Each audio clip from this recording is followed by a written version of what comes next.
Por që nuk është e nevojshme të vish në Shqipëri. Jo, nuk është e nevojshme. Cila është procedura atje për gjithë ata që ndoshta ende punojnë edhe nuk e kanë të mundur një udhëtim në këto momente? Nuk është e nevojshme në teori, por është e nevojshme në praktik. Shpjegojmë thjesht për shkak të problematikave që ne kemi në regjistrat e pensioneve për shkak se u bë digitalizimi dhe shumë kush ka humbje të viteve të punës, i është dashur që të vi me qëllim që të korrigjoj dokumentat, sepse në teori do të funksiononte në mënyrë tillë që ti shkon në Itali, bën kërkesën për dosjen atje dhe gjithçka funksionon në mënyrë të drejtë për drejtë. Po për shkak të këtyre pengesave, pra dikush nuk gjen vitet e punës, ai fenomeni viteve djegura të punës e tjerë, automatikisht i është dashur që të vi.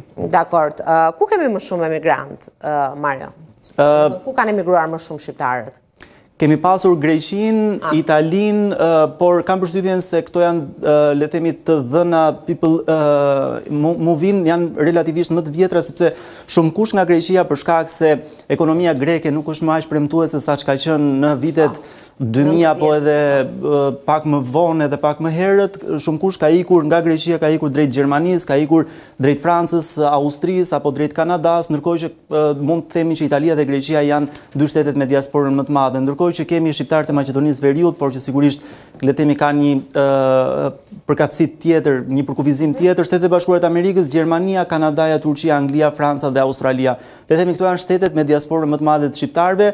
Janë më shumë se sa 1.5 milion shqiptar vetëm në këto shtete, po sigurisht që diaspora ka një shtrirje gjeografike që shkon sa në oqeanin paqësor edhe sa në Atlantik edhe më gjerë, pra në të 360 gradët nëse do të merrnim globin e botës. Por marrëveshje për pensionet ne nuk kemi vetëm me Italinë, pra Italia është e radhës. Me sa prej tyre kemi marrëveshje për njohjen e pensioneve? Ne kemi aktualisht 16 shtete njohje për pensionet deri në vitin 2027 me përmbylljen e gjithë kapitujve synohet që numri të arrijë deri në 23 minimalisht duhet të arrijë, sepse përndryshe ai kapitulli për sigurimet shoqërore nuk do të mbyllet me sukses. Kemi me Turqinë, Belgjik, Luksemburg, Gjermani, Austri, Hungari, Çeki, Serbia ishte e fundit në radhë pas Italisë, Kroaci, Zvicër, Kosovë, Bullgari, Kanada dhe Maqedonia e Veriut. Pra me këto shtete ne kemi aktualisht një marrëveshje e cila është e zbatueshme.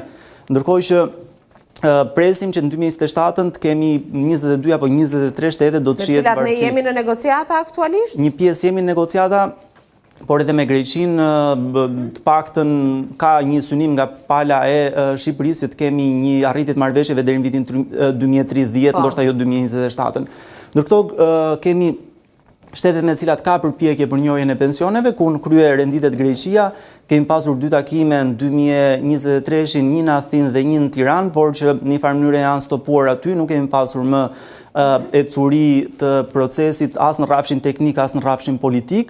Me Danimarkën, Holandën, Shtetet e Bashkuara, Poloni, Serbi, me Serbi në fakt e kemi përmbyllur tashmë, me Spanjë, Mbretëri e Bashkuar, Sloveni, Moldavi, Emiratet e Bashkuara Arabe, me Finlandën, vendet nordike, me asnjë prej tyre nuk kemi marrëveshje për njohjen e ndërsjellë pensioneve. Ka numër të konsiderueshëm të emigrantëve. Ka numër të konsiderueshëm dhe pikërisht aty ku ka numër të konsiderueshëm, aty është edhe më vështirë arritja e pensioneve, për shkak edhe se ato, por edhe në vizitën e fundit në samitin e komunitetit politik, edhe presidenti Macron dha dakordsinë paktën nga Instituti i Sigurimeve Shoqërore Shqiptare dhe nga MEK-i, Ministria e Ekonomisë, Kulturës dhe Inovacionit, që është institucioni që kanë varësi pensionet, prit u cilësua si një mesazh pozitiv për njohje të pensioneve. Kështu që me këto shtete ne jemi në negociata të avancuara, ka përfunduar le të themi hartimi i rrafshit politik, jemi në hartimin e rrafshit teknik dhe ndoshta në 2027 apo në 2030 mund të kemi me një pjesë konsiderueshme të tyre njohjen dhe zbatimin e ndërsjellë pensioneve. Dakor, e qartë. Besoj do ta sillni edhe histori personale të shqiptarëve që jetojnë në Itali, sepse kurioz jemi të dim se sa do dalë pensionit. I përmende veriun edhe jugun e Italisë, por varet shumë edhe nga kontributet e derdhura ndër vite apo edhe nga puna që kanë bërë pas viteve 90. Kështu që jemi kurioz të dim se sa i del pensioni një shqiptari në Itali apo edhe një italiani në Shqipëri pastaj. Do të kemi patjetër gjatë ditës sot. Mario, faleminderit shumë.